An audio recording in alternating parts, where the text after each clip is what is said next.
Ömür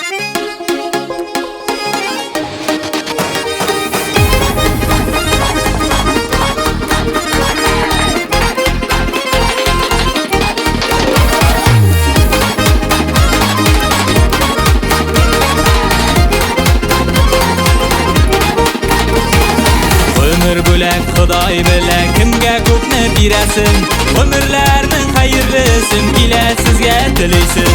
Baxt dilim, shodlik dilim, tavliq dilim men sizga, u kun misha o'tganlarga yozsin uzoq yasharga.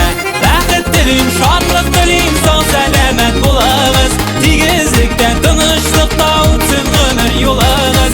Baxt dilim, shodlik dilim, sog' salomat bo'lamiz, tegizlikdan tinchlikda o'tsin umr yo'limiz.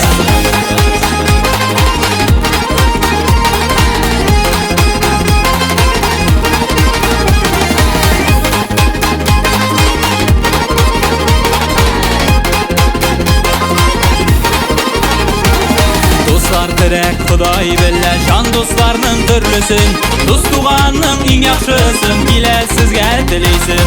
Baxt dilim, shodlik dilim, mung'aymasin yuzingiz, Xudoy bergan umrlarning qadrlarin biligiz. Baxt dilim, shodlik dilim, sog' salomat bo'lamiz, tegizlikda tinchlikda o'tsin umr yo'limiz. Baxt dilim, shodlik dilim, sog' salomat bo'lamiz, tegizlikda tinchlikda o'tsin umr yo'limiz.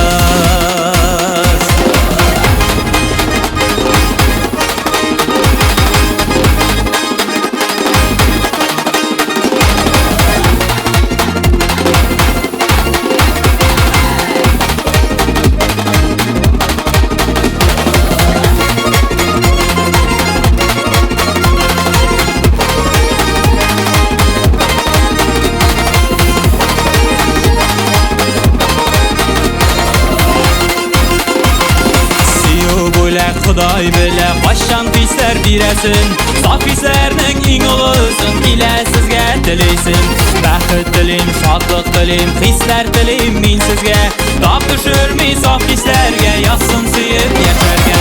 Baxt dilim, shodlik dilim, sog' salomat bo'lamiz, tegizlikdan tinchlikda o'tsin umr yo'limiz. Baxt dilim, shodlik dilim, sog' salomat bo'lamiz, tegizlikdan tinchlikda o'tsin umr yo'limiz. Tegizlikdan tinchlikda o'tsin umr yo'limiz. Tegizlikdan tinchlikda o'tsin umr